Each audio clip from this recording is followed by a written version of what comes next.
Warahmatullahi wabarakatuh. Alhamdulillah wassalatu wassalamu ala Rasulillah. Wabad.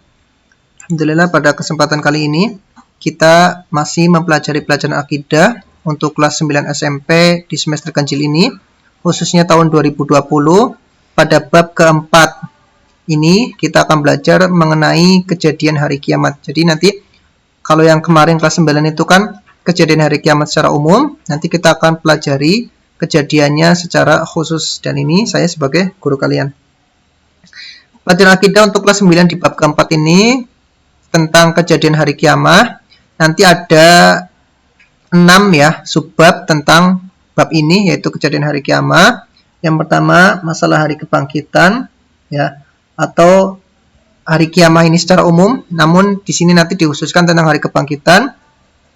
Kemudian yang kedua hari perhitungan atau yang dikenal dengan yaumul hisab. Kemudian yang ketiga hari pembagian kitab, nanti yang membedakan antara orang muslim dan orang kafir. Kemudian yang D mizan ya, setelah ditampakkan amal soleh mereka dibagikan kitab, kemudian ditimbang berat mana antara amal soleh atau amal buruknya.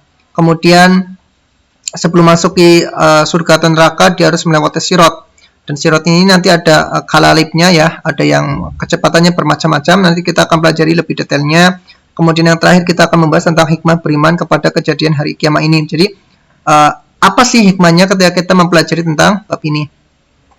Sebelum kita belajar, alangkah baiknya kita berdoa dulu, meminta kepada Allah Subhanahu wa taala agar dimudahkan dalam pembelajaran kita kali ini. Di antaranya dengan doa, Allahumma inni as'aluka ilman nafi'a. Ya Allah, kami meminta kepada Engkau ilman nafi', ilmu yang bermanfaat, bukan hanya untuk diri kami pribadi, namun pun untuk orang lain. Wa rizqan thayyiba, dan rizki yang halal lagi bergizi. Wa amalan mutaqabbala, dan semoga semua amal kita diterima oleh Allah Subhanahu wa taala, baik salat kita, puasa kita, termasuk belajar kita pada hari ini. Kemudian kita pun bisa berdoa dengan doa yang lain seperti Rabbi zidni ilma, ya Allah, tambahkanlah kepada kami ilmu, hafalan-hafalan tentang ilmu-ilmu kami. Warzuqni fahma, dan bukan hanya hafalan saja yang kami pinta agar Engkau memberikannya kepada kami, namun pun pemahaman agar bisa memahami ilmu yang telah Engkau berikan. Kemudian Ustaz pun senantiasa menyemangati kalian agar senantiasa belajar dan mengajarkan ilmu, diantaranya dengan hadis ini, yaitu Rasulullah SAW bersabda, idza mata ibnu Adam, ketika anak cucu Nabi Adam itu wafat, termasuk kita semua, in qata amaluhu, semua terputus amalannya, salatnya, puasanya, zakatnya, dan sebagainya. Illa min thalath, kecuali ada 3 hal yang walaupun kita sudah wafat tetap pahalanya mengalir untuk kita semua. Ketiga hal itu diantaranya sedekah jariyah, sedekah yang mengalir untuk kita sendiri, diantaranya wakaf kita untuk masjid, untuk sekolah, dan sebagainya. Au ilmin yuntafa'u bihi, atau ilmu yang kita ajarkan kepada murid kita, tetangga kita, saudara kita, dan sebagainya. Au waladin soleh yad'ulah, atau anak soleh yang senantiasa berdoa dan meminta ampunan untuk orang tuanya. Kemudian yang senantiasa Ustaz ingatkan kepada kalian, alangkah baiknya agar hubungan antara guru dan siswa itu sangat baik. Ya, kita lihat di sini ada gambaran tahun 1969 ya, ketika sang anak ini nilainya jelek, maka dia akan dimarahi gurunya. Begitu pula orang tuanya pun akan memarahi dia. Namun beda dengan hari ini, ya Masya Allah, ini anaknya cengengesan, nilainya jelek, kemudian orang tuanya menuntut kepada guru. Ya, padahal gurunya sudah berusaha untuk mengajari dia. Jadi kami harap untuk senantiasa menjaga adab lah di antara kalian sendiri dan adab antara kalian dengan guru. Semoga semuanya berjalan harmonis.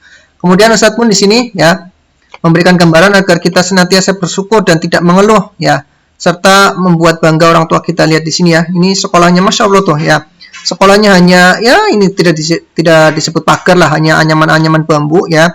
Namun mereka sekolahnya sangat semangat, dan di sini pun ada gambaran anak-anak di Afrika ya yang terkena pusung lapar atau yang bahasa kerennya kwashiorkor ya. Dan kita alhamdulillah lah tidak mengenai penyakit ini, walaupun kita di sini masih ada wabah pandemi ya. Namun alhamdulillah kita masih bisa makan nasi berserta lauknya dan sebagainya, dan itu patut disyukuri. Ya, nanti kejadian-kejadian hari kiamat ini ada 5 pembahasan ya, 5 fase yang akan kita bahas pada bab keempat ini di pelajaran akidah. Yang pertama nanti fasenya ada hari kebangkitan ini, yaitu setelah ditiupkannya sangkakala yang kedua ya oleh malaikat Israfil. Kemudian nanti menuju ke fase selanjutnya, yaitu hari perhitungan atau yang dikenal dengan yaumul hisab. Kemudian nanti kita ke hari pembagian kitab ya. Kalau nanti orang yang muslim dibagi dari kanan, tangan kanan, atau nanti untuk orang kafir dan munafik dibagi dari tangan kiri. Kemudian hari penimbangan nanti ditimbang berat mana antara amal baik dan amal buruknya. Kemudian sebelum masuk surga atau neraka, dia harus melewati sirot yang nanti ada yang seperti kilat, ada yang merangkak dan sebagainya, bahkan ada yang jatuh kena kalalip masuk ke dalam neraka. Kita masuk ke pembahasan yang pertama pada bagian A tentang hari kebangkitan. Mari kita pelajari bersama. Tetap semangat. Ketika kita mempelajari hari kebangkitan ini, nanti kita mempunyai kaidah ada sebab ada akibat, ya. Dan kaidah ini kita gunakan untuk membantah, ya, orang-orang ateis yang tidak percaya adanya Tuhan, ya. Biasanya manusia diciptakannya seperti itu aja, alamiah, ya. Padahal nanti kita mempunyai kaidah ada sebab ada akibat, ya. Jadi ketika seseorang itu menemukan jejak kaki, pasti ada pemiliknya. Bisa jadi jejak kaki itu manusia, jejak kaki itu hewan, dan sebagainya. Begitu pula alam semesta yang besar ini, itu pasti ada pemiliknya. Tidak mungkin alam yang besar ini begitu teratur, tidak ada tabrakan antara matahari dan planet-planet lainnya. Itu yang menunjukkan bahwasanya ada sebab ada akibat. Adanya makhluk, maka ada pula khalik, yaitu Allah Subhanahu wa taala.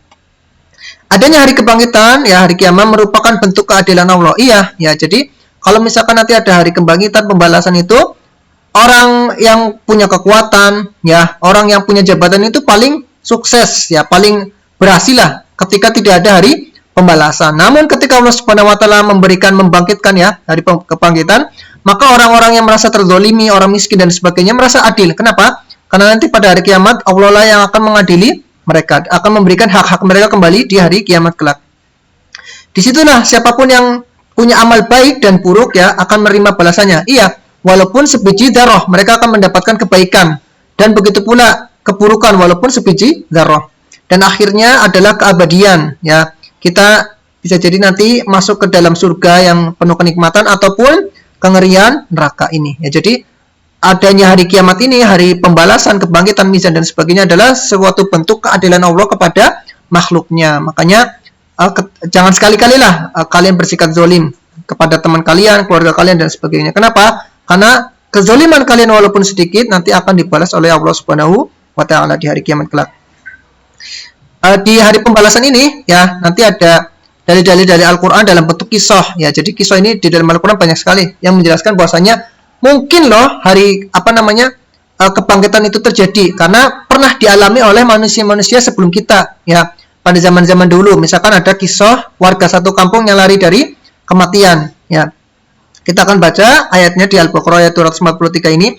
Alam taro ilal ladina kharaju min diyarihim wa hum uluf hadaral maut faqala lahumullahu mutu tsumma ahyahum. Tidaklah engkau, wahai Muhammad, ya, khususnya Nabi Muhammad SAW, ini hitopnya, memperhatikan kisah orang-orang yang keluar, ya, dari diyar. Diyar itu jamak dari dar, ya, rumah-rumah mereka, karena adanya suatu penyakit, ya, kemudian mereka keluar dari desa-desa mereka itu. Wahum uluf, dan mereka yang keluar itu bukan hanya puluhan, satuan dan sebagainya, tapi uluf, ribuan.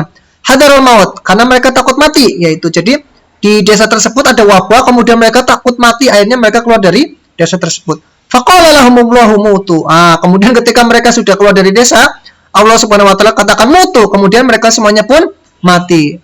Kemudian beberapa waktu berjalan, ya, mereka mati di luar desa mereka yang terkena wabah, ya. Tsumma ahyahum, kemudian Allah pun menghidupkan mereka. Dan ini ada, ya, kejadiannya pernah terjadi. Jadi sebagai gambaran ini, ketika mereka aja pernah terjadi di dunia, apalagi nanti kelak pada hari kiamat, itu pun mudah bagi Allah Subhanahu wa taala. Kemudian ada kisah lain, ya, tentang misalkan Uzair ini. Uzair itu sebagian ulama mengatakan nabi dari Bani Israel, ya. Kita akan baca kisahnya dalam surat Al-Baqarah ayat 259. Famatahu Allahu mi'ata amin. Kemudian Allah Subhanahu wa taala mematikan Uzair, ya, mi'ata amin, selama 100 tahun jedanya. Tsumma ba'atha, kemudian Allah Subhanahu wa taala pun membangkitkan Uzair kembali. Qal, kemudian Allah Subhanahu wa taala bertanya kepada Uzair, "Kam labista?" Ya. Berapa jam sih, ya, berapa hari sih kamu itu tidur, ya? Allah Subhanahu wa taala bertanya kepada Uzair itu tidur, ya. Qal, kemudian Uzair pun menjawab, "Labistu yauman aw ba'du yaum." Aku itu tidur, ya, kayaknya kalau tidak sehari ya setengah hari. Itu kata Uzair. Tapi Allah Subhanahu wa taala katakan kepada Uzair, ya, yang Allah Subhanahu wa taala sudah matikan, dan sudah hidupkan kembali, apa yang Allah Subhanahu wa taala katakan, qala bal labithta mi'ata amin. Ya, tidak, kamu itu tidak mati, tidak tidur ya sehari atau 2 hari saja, tapi apa yang Allah katakan, labithta mi'ata amin, engkau itu mati ya dalam 100 tahun kemudian Allah Subhanahu wa taala bangkitkan kembali. Nah, kemudian di sini pun ada kisah lagi. Kisahnya Nabi Ibrahim alaihissalam dan 4 burung ya. Ini juga sama ya di Al-Baqarah, dan Masya Allah ya, kisah tentang hari kiamat ini, Allah Subhanahu wa taala membangkitkan orang mati kemudian dihidupkan kembali di dunia ya. Ini pada surat Al-Baqarah semua ya. 243, 259 dan yang terakhir ini di kisah, sebenarnya ada banyak kisah lain, cuman Ustaz di sini membawakan hanya kisah 3 saja. Dalam surat Al-Baqarah ayat 260 ini Allah Subhanahu wa taala berfirman, qala fahud arba'atan minat thair. Ya, Allah Subhanahu wa taala mengajak bicara Nabi Ibrahim alaihissalam, ambillah 4 burung, fasurhunna ilaika ya. Kemudian dibunuh burung 4 tersebut ya, kemudian dilumatkan ya, kemudian dijadikan 4. Tsumma ja'al ala kulli jabalin minhunna juz'a. Kemudian setelah dibagi 4 tadi ya, serpihan tulangnya tersebut yang sudah dilumat kemudian dibagi menjadi 4 bagian di 4 gunung. Kemudian ketika serpihan-serpihan tadi sudah berada di masing-masing 4 gunung tadi, Allah Subhanahu wa taala katakan kepada Nabi Ibrahim alaihissalam, udhuhum, panggil mereka yang 4 burung tadi ya, yang sudah kamu matikan kemudian lumatkan, panggil 4 burung tadi dari 4 arah. Ya'tinaka sa'ya. Maka 4 burung itu pun hidup kembali, dan bukan hanya hidupnya, datang kepada Nabi Ibrahim alaihissalam secara cepat. Dan ini ya, kisah 3 ini yang sudah dilalui manusia itu pernah terjadi, dan itu pun sebagai gambaran kita bahwasanya kelak pada hari kiamat pun lebih mungkin terjadi lagi. Kemudian dalil akal ya, secara akal, secara nalar manusia, misalkan tidak maulah dari Al-Quran, iya kita bisa pakai secara akal bahwasanya hari kiamat itu, hari kebangkitan itu mungkin terjadi ya, dan pasti terjadi. Pertama dari secara akal ya, bahwasanya segala sesuatu ketika dia itu permulaan lebih sulit. Iya, misalkan katakanlah permulaan laptop ya, orang yang pertama kali menciptakan laptop itu lebih sulit daripada memperbaiki laptop. Seperti itu ya. Allah lah yang menciptakan langit, bumi dan semua penghuninya ya, matahari dan sebagainya yang begitu besar. Allah lah yang menciptakan semua itu dari permulaan. Iya, dari permulaan ya. Permulaan tidak ada matahari kemudian ada matahari ya, permulaan tidak ada bumi kemudian ada bumi, dan sudah pasti dia mampu membangkitkannya ya, dan menciptakannya sekali lagi ya. Jadi misalkan kelak pada hari kiamat nanti matahari hancur kemudian Allah bangkitkan lagi, itu mudah, dan itu lebih mudah daripada permulaan. Iya, jadi ketika tidak ada bumi ya, kemudian dibuatnya bumi itu lebih sulit daripada ketika sudah ada bumi ya, kemudian hancur kemudian dibangkitkan kembali, itu lebih mudah daripada permulaan. Seperti yang tadi Ustaz gambarkan. Nah, misalkan belum ada motor, itu menciptakan pertama kali motor itu sulit. Namun ketika sudah ada motor kemudian diperbaiki, itu lebih mudah. Itu dalil akli yang pertama ya, bahwasanya mungkin dan pasti hari kiamat itu terjadi. Kemudian dalil akli yang kedua ya, secara akal yang kedua, secara nalar, yaitu apa? Hujan ya. Kita perhatikan ketika musim kemarau, kita melihat tanaman kering ya, bahkan ada yang mati.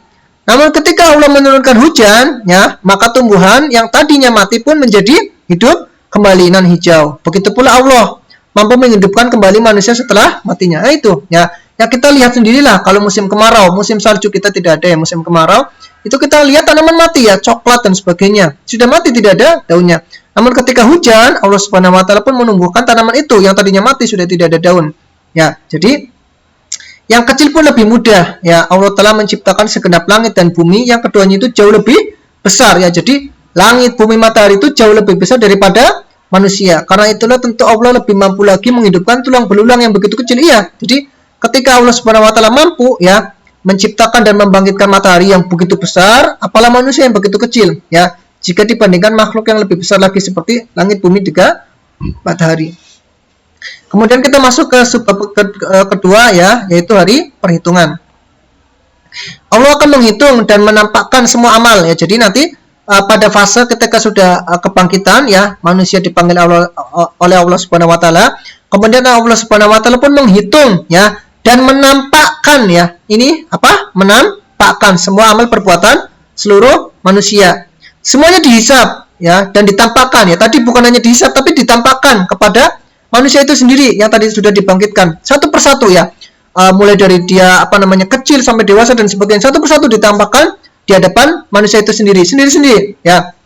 Dan ketika Allah Subhanahu wa taala mentampakkan, ini loh amalanmu, ini loh amalan baikmu, ini loh amalan burukmu, setiap orang akan mengakui semua dosanya. Iya Rob, ya, saya pernah melakukan itu yang telah dilakukannya. Dan ini sebagaimana yang Allah firmankan dalam surat Al-Haqqah ayat 18, yauma idzin tu'raduna la takhfa minkum khafiyah. Ya, pada hari ketika Allah Subhanahu wa taala tu'rad ya, memperlihatkan amal-amal manusia ya, baik itu amal buruk ataupun amal baik ya, ataupun amal yang dzarrah yang ya seperti zat yang paling kecil lah. La takhfa minkum khafiyah, tidak ada yang terselip ya, walaupun itu amal kecil. Apakah itu amal baik ataukah itu amal buruk ya. Jadi dari perhitungan ini Allah Subhanahu wa taala menghitung dan menampakkan semua amal manusia, apakah itu amal baik ataukah amal buruk. Kemudian setelah Allah Subhanahu wa taala menampakkan semua amal manusia ya, baik yang kecil ataupun yang buruk, dari mulai dia kecil sampai dia wafat ya. Kemudian tahap selanjutnya Allah Subhanahu wa taala membagikan kitab ya. Jadi nanti setelah amal kita ditampakkan di hadapan kita, nanti rapot kita pun diberikan oleh Allah Subhanahu wa taala. Pembagian kitab untuk mukmin ya. Mukmin akan melihat lembaran-lembaran isi kitabnya yang terdiri dari keimanan ya dan amal soleh, maka ia pun bergembira dan bersuka cita, alhamdulillah lulus ya. Nilainya 7, sekian lah, gambarannya seperti itu. 8, 9 atau bahkan mumtaz 10 ya. Ini orang mukmin ya akan mendapatkan kebahagiaan ini, menerima rapotnya yang berisi nilai-nilai yang baik sebagaimana yang Allah firmankan dalam surah Al-Haqqah ayat 19 sampai 22. Fa amma man utiya kitabahu biyaminih ya. Adapun orang-orang yang diberikan rapotnya ya dari tangan kanan, ini siapa? Orang mukmin ya, orang yang beriman kepada Allah Subhanahu wa taala. Fayaqul, maka mereka pun berkata, "Ha umqra'u kitabiyah." Oh, ini loh kitabku loh dia. Jadi kelak orang-orang yang diberi kitab dari tangan kanan itu merasa bangga ya, merasa bergembira dan bangga. Ha umqra'u kitabiyah. Oh, ini loh kitabku loh. Masya Allah ya, dia merasa bangga karena otomatis diberikan dari tangan kanannya. Ini dzanantu anni mulaqin hisabiyah. Aku yakin akan menerima perhitungan yang baik terhadap diriku, yaitu dia yakin bahwasanya dia akan masuk surga. Fa huwa fi 'aisyatir radiyah. Maka kemudian setelah mendapatkan rapot dari tangan kanannya, dia akan memasuki kehidupan yang diridhoi. Di mana sih kehidupan yang diridhoi itu? Fi jannatin 'aliyah, di dalam surganya yang tinggi. Dan Masya Allah ya, tadi setelah seorang muslim itu ditampakkan amalnya, dihitung amalnya, kemudian dibagi rapot dan dibaginya dari sebelah kanan, dan itu suatu kebanggaan bagi seorang muslim yang akhirnya dia pun akan masuk ke dalam surga. Namun kebalikannya ya, di hari pembagian kitab untuk orang-orang kafir dan munafik apa? Adapun orang kafir dan munafik dan yang misalnya akan diberikan catatan amal dari sebelah kiri ya, atau dari belakang punggungnya ya, dilempar begitu saja dari kiri atau belakang punggungnya. Lalu mereka benar-benar akan menyesali dan meratapi nasibnya. Sebagaimana yang Allah Subhanahu wa taala firmankan ya dalam surah Al-Haqqah ayat 25 sampai 31 ini. Fa amma man utiya kitabahu bishimalih ya. Adapun mereka-mereka yang diberikan kitab dari tangan kirinya, dan ini ya Masya Allah diberikan kitab dari tangan kiri ya, kita berlindunglah. Semoga Allah Subhanahu wa taala tidak memberikan kitab dari tangan kiri. Fayaqul, maka orang ini berkata, ya laitani lam uta kitabi. Aduh, seandainya tidak diberikan kitab ini ya. Jadi nanti otomatis dia tahu kalau seandainya kitab dari tangan kiri, makanya dia celaka. Walam adri ma hisabi. Aduh, aku tidak tahu nih apa yang akan terjadi padaku. Nah, kata-kata ini walam adri ma hisabiyah ya. Bagaimana perhitunganku? Ini adalah perkataan yang pesimis ya dari seorang ya. Jadi seolah-olah dia nggak mau tahu seperti itu. Dia itu pesimis. Walam adri ma hisabiyah. Aduh, aku nggak tahu nih hitunganku seperti apa. Jadi kata-kata ini bukan berarti dia tidak tahu akan masuk neraka, tidak. Dia tahu akan masuk neraka, namun dia pesimis ya, nggak bakal masuk surga nih, seperti itu. Dia benar-benar putus asa untuk mendapatkan surga. Makanya saking putus asanya dia mengatakan apa? Walam adri ma hisabi. Aduh, aku nggak tahu nih amal aku ujungnya aku itu nanti seperti apa. Padahal dia tahu dia akan masuk neraka.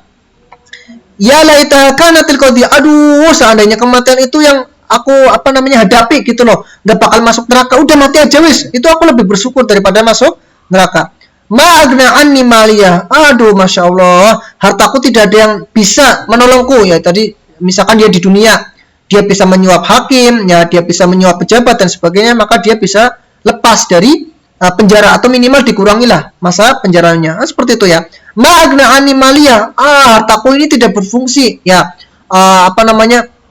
tanahnya banyak, mobilnya banyak, istananya besar, itu tidak berfungsi sama sekali kenapa dari kiamat. Halaka anni sultania, aduh jabatanku pun tidak bisa menolongku. Ya dulunya seorang presiden, kalau dia kafir dia tetap masuk neraka, tidak ada yang bisa menolongnya.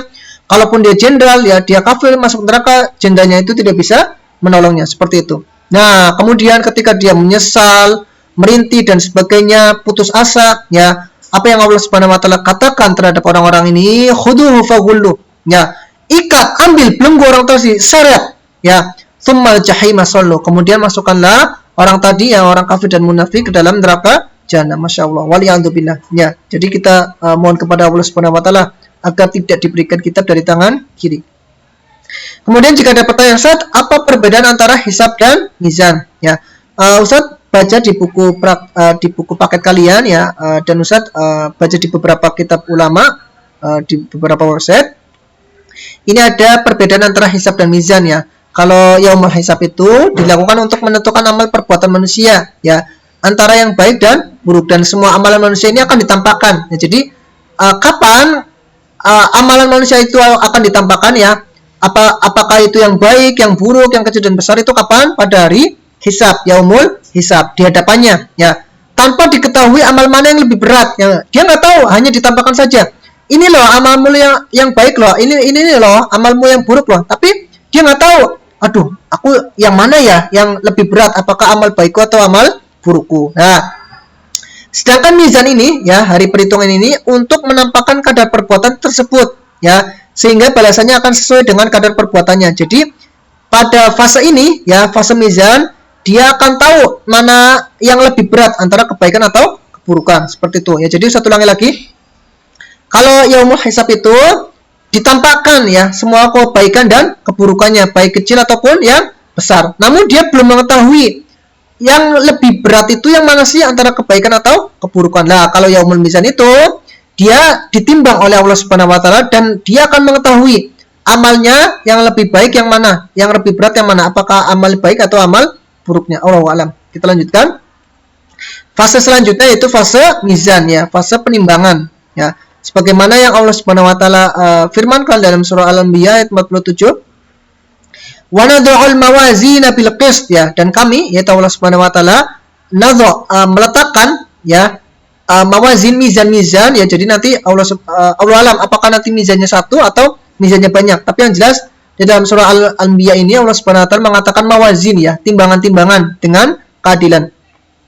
Liyaumil qiyamah, pada hari kiamat kelak. Dan apa? Allah Subhanahu Wa Taala adalah ahkamul hakimin ya, hakim yang seadil-adilnya. Fala tudlamu nafsun syai'a, pada hari itu, pada hari penimbangan ya, penentuan amal mana yang lebih banyak, apakah amal baik atau amal buruk ya, tidak ada satupun yang tudlam, tidak ada satupun yang dizalimi pada hari itu. Semuanya akan mendapat keadilannya, semua akan mendapat haknya.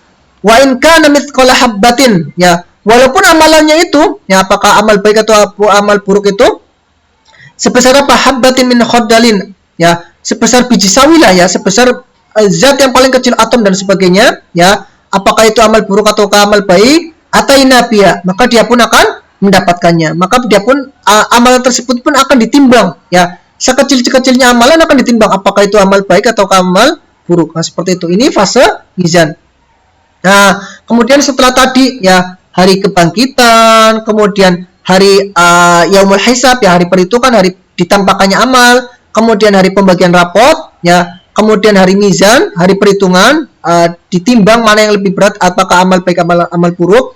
Kemudian ada fase terakhir ya, sebelum dia memasuki surga atau neraka, yaitu fase sirat, fase jembatan.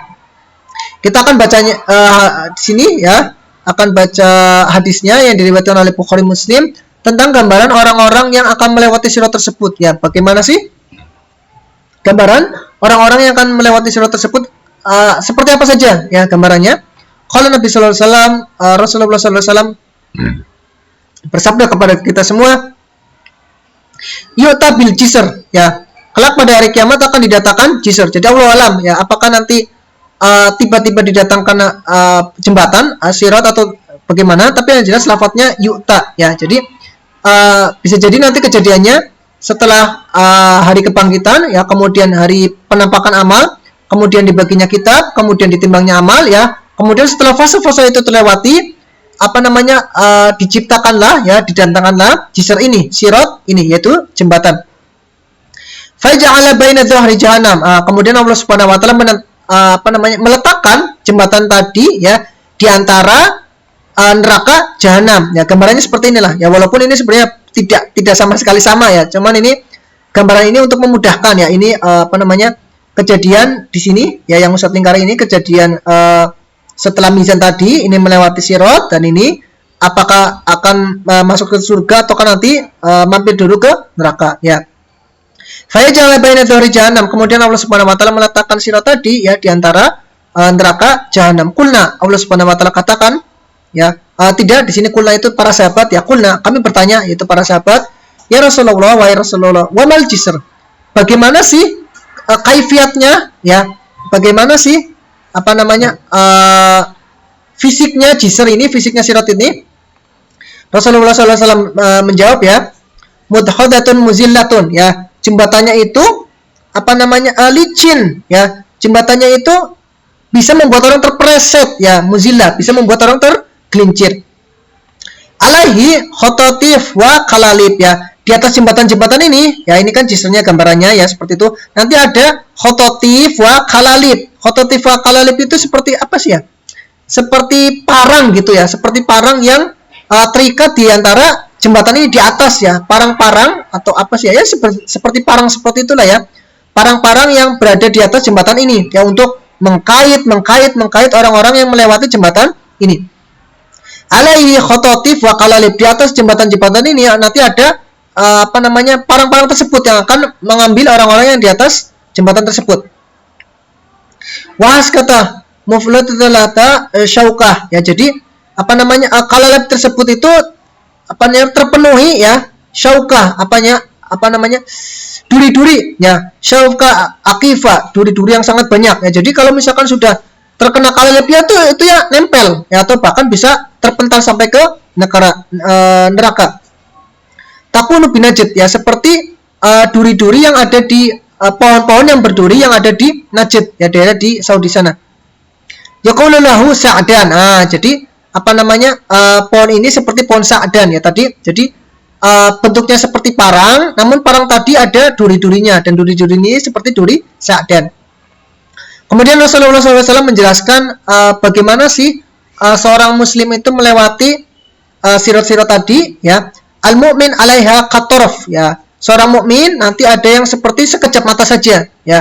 Di beberapa kitab syarah hadis ini, qatarf ini para nabi, ya. Para nabi itu nanti melewati jembatan ini, ya, seperti torf, seperti kedipan mata saja. Itu para nabi. Kemudian kalbarq, ya, kalbarq itu seperti petir. Seperti petir ini, ya, orang-orang yang menyertai nabi lah. Orang-orang biasa yang bukan nabi, namun mereka itu menyertai nabi, ya, para sahabat itu seperti petir. Wakarih, ya, kemudian seperti rih, seperti angin yang sangat kencang, ya. Ini mungkin bisa jadi para ulama, ya, dan sebagainya, orang-orang yang soleh, ya. Kemudian ada pula yang waka ajawidil khail, ya, seperti menunggangi kuda yang sangat cepat, ya. Kemudian pun ada yang warukab, dan ada yang menunggangi hewan-hewan biasa tapi tidak secepat kuda.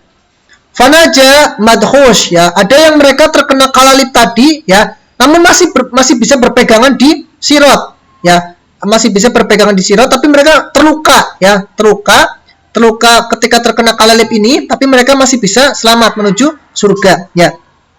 Wa makdus, ya, adapun mereka ada yang terkena kalalib tersebut kemudian masuk fi nari jahanam, kemudian masuk ke neraka jahanam, ya. Semoga kita memintalah perlindungan kepada Allah Subhanahu wa taala agar selamat dari sirat ini.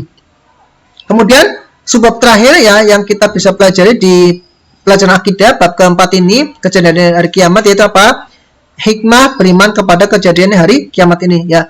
Mulai dari hari kebangkitan, yaumul hisab, pembagian kitab, mizan, sirat dan sebagainya. Apa sih hikmahnya? Yaitu mendorong setiap muslim untuk beriman kepada Allah Subhanahu wa taala dan Rasulnya, serta berusaha untuk beramal soleh, ya, walaupun kecil. Kenapa sih? Karena sekecil-kecilnya amal soleh itu akan memperberat timbangan kita di hari kiamat kelak. Dengan melaksanakan segala perintahnya dan menjauhi segala larangannya. Begitu pula larangan, ya, sekecil-kecilnya larangan pun kita akan menjauhi. Kenapa? Karena bisa memperberat amal buruk kita. Nah, seperti itu ya. Dan ini seperti biasa, saat memberikan mufradat untuk kalian hafal, ya, misalkan ini jisr. Jisr itu jembatan, atau nama lainnya apa? Sirot, ya. Jisr ini jembatan, sirot. Kis ini adil, ya, adlun, ya. Soluh, ya. Soluh ini bukan berarti sholat, bukan ya. Soluh di sini artinya apa? Masuk. Ya. Kemudian di sini ada Aisyah, ya. Aisyah ini artinya kehidupan. Kemudian di sini ada tu'radun. Tu'radun itu dinampakkan, ya, dipamerkan. Kemudian ada diar. Diar itu jamak dari dar, ya, rumah. Kemudian apa namanya? Kita akhiri pelajaran kita ini dengan berdoa, wa zadanallahu ilman wa hirsan. Semoga Allah Subhanahu wa taala menambahkan kita ilmu dan semangat untuk belajar. Terima kasih. Jika ada pertanyaan, silakan WhatsApp pusat ini, dan ini adalah website yang bisa kalian kunjungi, ya. Dan ini ada sebagian punya Ustadz pribadi, dan ini tempat di mana Ustadz mengambil tentang ini. Dan sebelum kita akhiri pelajaran kita kali ini, marilah kita berselawat, ya, dan berdoa untuk orang tua kita, karena Nabi kita sebagai wasilah, melalui perantara Nabi kita lah kita bisa mengetahui berbagai ilmu, diantaranya adalah ilmu hari kiamat. Dan dengan kita mempelajari ilmu hari kiamat ini, kita senantiasa semangat untuk beramal soleh. Karena pesannya jasa Nabi Muhammad SAW, marilah kita bersalawat, Allahumma sholli ala Muhammad wa ala ali Muhammad kama sholaita ala Ibrahim wa ala ali Ibrahim innaka Hamidum Majid. Begitu pula besar jasanya kedua orang tua kita, ya, ayah kita yang bekerja untuk kita, membanting tulang, ibu kita yang telah mengandung, ya, kemudian melahirkan kita, menyusui kita, bahkan sampai sekarang tetap merawat kita. Maka atas berkat jasa keduanya, ayah itu ibu kita, marilah kita berdoa untuk keduanya dengan salah satu di antara doa itu, Rabbighfirli wali walidayya warhamhuma kama rabbayani shaghira. Ya Allah, ampunilah aku dan ampunilah kedua orang tuaku, warhamhuma, dan rahmatilah keduanya, ayah dan ibuku, kama rabbayani shaghira, sebagaimana mereka telah mendidikku, yang mengasuhku ketika aku kecil. Terima kasih banyak, semoga bermanfaat. Subhanakallahumma wa bihamdika asyhadu an la ilaha illa anta astaghfiruka wa atubu ilaik.